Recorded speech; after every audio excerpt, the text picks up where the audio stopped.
नमस्कार, हमारे साथ अब सनविन ग्रुप के सीईओ संदीप बजोरिया हैं। संदीप जी नमस्कार। और सबसे पहले तो सनफ्लावर ऑयल पे यहाँ पर बात करना चाहेंगे, बिकॉज ऑफ कोर्स इंपोर्ट में इसका हिस्सा कम है, लेकिन जिस तरह का प्राइस मूवमेंट या प्राइस वॉलेटिलिटी हमने यहाँ पर आते हुए देखी है, सबसे पहले आपकी उस पर क्या सेंस है? मनीषा जी, सनफ्लावर ऑयल का इंपोर्ट इंडिया में कम नहीं है, 35 लाख टन का है और इंडिया वर्ल्ड का हाईएस्ट इंपोर्टर है सनफ्लावर ऑयल का। एंड सनफ्लावर ऑयल अभी सब में ऊंचाई पे है। सनफ्लावर ऑयल में थोड़ा सा बिकॉज क्रॉप में हॉट एंड ड्राई क्लाइमेट होने से यूक्रेन में, रशिया में, यूरोप में थोड़ा ईल्ड का प्रॉब्लम हुआ है। उस कारण से सनफ्लावर की कीमतें बहुत मतलब सब में ऊंचाई पे है। पाम सोया सनफ्लावर में सनफ्लावर का जैसे अगस्त शिपमेंट की सनफ्लावर की कीमत देखें तो अब 1220-25 डॉलर की कीमत है। जो सोयाबीन ऑयल की कीमत 1190 है और जो पाम ऑयल के अगस्त शिपमेंट की कीमत है 1115। तो वो अपनी लीड बना के रखा है सनफ्लावर ने। एंड तो ये सब वर्ल्ड में सनफ्लावर का जो प्रोडक्शन है वो आप समझ के चलिए ओवरऑल करीबन 53 मिलियन टन का एक्सपेक्टेड है, जो ओरिजिनली 55 मिलियन टन सोच रहे थे। तो 2 मिलियन का प्रोडक्शन ये लॉस के कारण कम हो रहा है। लेकिन फिर भी सनफ्लावर ऐसा चीज है जो एक अपना ब्रांडेड सेगमेंट में बिकता है, वो प्रीमियम कस्टमर उसको लेते हैं। तो अवेबिलिटी का कोई दिक्कत नहीं है। तेल मिल रहा है हमें, यूक्रेन से ले रहे हैं हम, रशिया से ले रहे हैं हम लोग, अर्जेंटीना से ले रहे हैं हम लोग। फिर हम बल्गेरिया, रोमानिया, तुर्की, इजिप्ट यहाँ से भी लेते हैं। बट मेजर हमारा सप्लायर नंबर 1 रशिया है, नंबर 2 यूक्रेन है और नंबर 3 अर्जेंटीना है। तो ये 3 देशों से हमें सनफ्लावर ऑयल आता है। एंड आई थिंक इंडिया के सब पोर्टों पे अभी महीने का एवरेज करीबन 2 लाख टन सनफ्लावर आ रहा है। एंड वो अभी कम हो गया है। पहले शुरुआत में जब सीजन होता था सनफ्लावर का अक्टूबर से लेके मार्च में, तो हर महीने करीबन 3.5 लाख टन आता है और कभी वो 3.5 भी हो जाता है। और अभी पिछले कुछ महीनों से वो थोड़ा कम होके करीबन 2 सवा 2 लाख टन आ रहा है सनफ्लावर का। तो ओवरऑल इम्पोर्ट ये साल के ऑयल ईयर में हमें लग रहा है सनफ्लावर का समवेयर बिटवीन 32 से 34 लाख टन का रहेगा, जो लास्ट ईयर 35 लाख टन था। ये सनफ्लावर का माहौल है। एंड अवेबिलिटी की कोई दिक्कत नहीं है, सब जगह पे अवेबिलिटी है। सनफ्लावर का कंजम्पशन भी अच्छा हो रहा है। हम्म जैसे आपने कहा 30-35 लाख टन है और इंडिया टॉप यहाँ पर इंपोर्टर के तौर पर भी उभरा है। जिस तरह का मिक्स एज ऑफ नाउ यहाँ पर संदीप जी है, और ये तो क्लियरली अब नजर आता है कि इंडिया बहुत ही प्राइस सेंसिटिव मार्केट है। जिस तरह से हमने पाम को हटा दिया और पाम के प्राइसेस गिरते ही उसको फिर से अपनी इक्वेशन में इतना ज़्यादा यहाँ पर बढ़ा दिया, तो जिस तरह से अब हम यहाँ पर आता हुआ देखेंगे, चाहे वो जुलाई, अगस्त, सितंबर है, अक्टूबर, नवंबर, दिसंबर है, ये जो दोनों क्वार्टर्स हैं जो डिमांड के हिसाब से काफ़ी स्ट्रांग रहते हैं, क्या सनफ्लावर का मिक्स आप अराउंड दैट ही देखते हैं, 2-2.25 लाख टन पर मंथ के हिसाब से, और बाकी का मिक्स कैसा चेंज होता हुआ देखते हैं?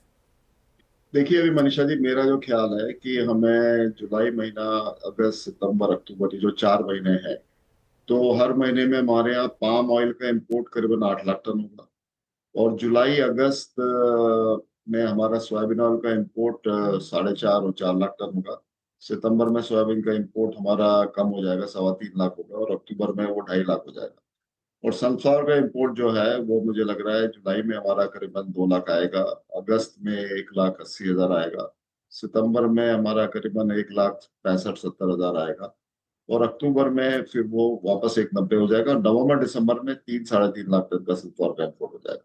तो इस तरीके से इंपोर्ट चल रहा है। तो overall import number, palm 8 lakh, soybean करीबन आप 3 से 4 लाख, सनफ्लावर आप समझिए 1,70,000 से 2,20,000। इस तरह से ये 4 महीनों में जुलाई, अगस्त, सितंबर, अक्टूबर में एडिबल ऑयल का टोटल इंपोर्ट करीबन आप समझ के 14.5 से 15 लाख टन हर महीने का होगा। और अभी फेस्टिवल सीजन हमारे सामने है, तो इतना इंपोर्ट हमें नेसेसरी है। ये ना तो एक्सेसिव इंपोर्ट है ना अंडर इंपोर्ट है। ये एक प्रॉपर ऑप्टिमम इंपोर्ट लेवल है जो हम लोग अचीव कर पा रहे हैं। और डोमेस्टिक क्रॉप में हमारे देखिए जैसे सरसों का क्रॉप है, कीमतें बहुत ऊंचे हैं, कॉटन सीड की ऊंची है, ग्राउंडनट की ऊंची है। तो इम्पोर्टेड ऑयल ही एक सहारा है कि जो प्राइस मेंटेन करके रखा है और प्राइस को लोअर प्राइस में वो माल बिक रहा है। तो आई थिंक पॉपुलेशन के लिए आई थिंक अभी इस मोमेंट पे तो इम्पोर्टेड ऑयल ही एक रीजनेबल ऑफरिंग दे पा रहा है।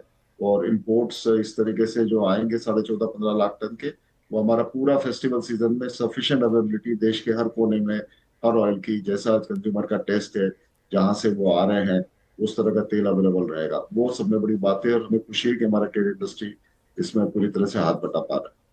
एक चीज़, कपल ऑफ चीज़ें ऑफकोर्स यहाँ पर हैं संदीप जी। एक तो टैरिफ को लेकर चिंताएं हैं, और ओवरऑल टैरिफ तो एक चीज़ है, यहाँ पर बायोफ्यूल मैंडेट दूसरी चीज़ है, इंडिया की क्या ड्यूटीज़ हैं, किस तरह के मेजर्स यहाँ पर सरकार लेती है, वो तीसरी चीज़ है। बट मोस्ट इम्पॉर्टेंटली जिस तरह से हमने यहाँ पर यूएस एंड इंडिया की ट्रेड कॉन्वर्सेशंस आगे बढ़ते हुए देखी हैं, जो आगे जाती हैं और थोड़ा सा रुक जाती हैं, बहुत सारी इसके ऊपर चर्चा हो चुकी है। अभी भी कोई क्लैरिटी नहीं है वेदर सोयाबीन उसमें एक फैक्टर है, वेदर जीएमओ उसमें एक फैक्टर है। किस तरह से इंडस्ट्री अपने आप को उसके लिए तैयार कर रही है? जो निकल के आता है वो दूसरी बात है, वी कांट प्रीएम्प्ट दैट, लेकिन इंडस्ट्री कैसे देखती है उसे? देखिए, इंडस्ट्री एंक्शसली उसको वॉच कर रही है। वो हमें, जो यूएस का जो मैटर है, वो हमें ना पाम ऑयल में ना सनफ्लावर ऑयल में अफेक्ट करता है। वो सिर्फ हमें सोयाबीन में अफेक्ट करता है, और सोयाबीन में भी हमें मेनली वो मील में अफेक्ट करता है। तो ऐसे भी हमारे यहाँ मील का एक गलट हो रखा है। ये टीडीजीएस जो बनता है कौन सा इथेनॉल बनाने के उसमें, और वो ऑयल मिल की प्राइसेस को बहुत प्रेशर कर रखा है। अब इसके साथ में हमारा एक्सेसिव कॉर्न का इंपोर्ट होगा तो वो डिफिकल्ट का काम है, या ऑयल मिल को लेके कुछ डिसीजन होगा तो वो डिफिकल्ट काम है। तो इंडस्ट्री एंक्शसली उसको देख रही है, और अल्टीमेटली यदि कुछ इस तरह का एडवर्स चीज यदि डेवलप होती है, तो उसके लिए इंडस्ट्री गवर्नमेंट साथ में मिलकर बात करके भाई उसको यहाँ लोकली मिटिगेट कैसे करा जाए, उसका रास्ता निकालना पड़ेगा। बिकॉज आफ्टर ऑल किसानों का हित जो है वो सर्वोपरि है, गवर्नमेंट भी वही कह रही है। और गवर्नमेंट भी कोशिश कर रही है पूरी की नेगोशिएशन में कहीं किसानों के हित में कॉम्प्रोमाइज ज्यादा होने की जगह ना बने। शायद मुझे लग रहा है कोई कोटा वोटा इंपोर्ट का देंगे तो भी लोअर ड्यूटी पे, तो वो एक उसको कोटा बना के देंगे, उसको ओवरऑल ओपन नहीं करेंगे कि आप कितना भी इंपोर्ट कर सकते हैं लोअर ड्यूटी पे। लोअर ड्यूटी के लिए फिर वो बोलेंगे आप 2 लाख कर सकते हैं, 3 लाख कर सकते हैं। ऐसा कुछ कोटा बना देंगे तो उससे उसका इम्पैक्ट को हमें रिड्यूस कर सकते हैं। तो अब तो नेगोशिएशन तो अनएंडिंग प्रोसेस लग रहा है। अभी तो US delegation August and second half में आने वाला है, फिर से तो जाए। 1 अगस्त की डेडलाइन तो अभी रह गई है। तो ये, लेकिन ठीक है, ये प्रोसेस है, ये वर्ल्ड में हर कंट्री को फेस करना पड़ रहा है। एंड आई थिंक, मुझे मेरा जहां तक ख्याल है, इंडिया फिर भी बहुत स्मार्टली और डेलिकेटली इस चीज को हैंडल कर रहा है। और हमें इंडियन गवर्नमेंट पे भरोसा रखना चाहिए, उनकी कैपेबिलिटी पे भरोसा रखना चाहिए, उनके कॉन्फिडेंस पे भरोसा रखना चाहिए। और फिर बाद में कहीं कोई प्रॉब्लम भी होगी तो ये भरोसा रखें कि गवर्नमेंट एग्रीकल्चर और इंडस्ट्री के साथ में बैठ के उसके लिए डेफिनेटली सुनेगी और रास्ता निकालेगी। ऐसा हमें महसूस होता है। एक फाइनल सवाल देन संदीप जी, यहाँ से प्राइसेस कैसे नजर आते हैं आपको? जिस तरह से आपने कहा इंपोर्ट 14-15 लाख पर मंथ होगा, और साथ ही साथ हम यहाँ पर डिमांड फेस्टिवल की आता हुआ देखेंगे। इंटरनेशनल मार्केट्स जैसे हैं उनके साथ अगर करंट यहाँ पर भी चलते रहें तो किस तरह के प्राइसेस देखते हैं आने वाले क्वार्टर में?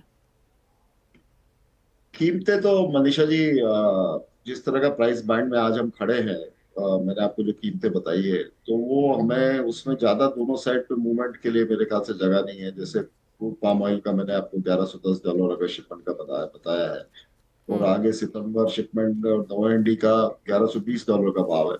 इसमें डाउन साइड ज्यादा में ज्यादा हो सकता है 1080 का, और अपसाइड जो है वो 1175 तक का हो सकता है। और ओके। वैसे ही बात है, सोयाबीन ऑयल जो अभी चल रहा है अगस्त का आपका $1190, वो आगे का सितंबर का 1165 है, और अक्टूबर नवंबर दिसंबर का वो लेवल जो है 1155 का है। तो उसमें भी हमें ये लग रहा है कि ये 1120-25 का लोअर साइड में, और ऊपर में 1220-25 का सोयाबीन ऑयल इस रेंज में रहेगा। तो ओके। अभी जो रेंज में हम खड़े हैं उस रेंज से डाउन साइड ज्यादा में ज्यादा $40 है, और अप साइड $60। बस इस तरह के रेंज में है। इसी तरह से अगले 3 महीने 4 महीने में प्राइसेस चलेगी।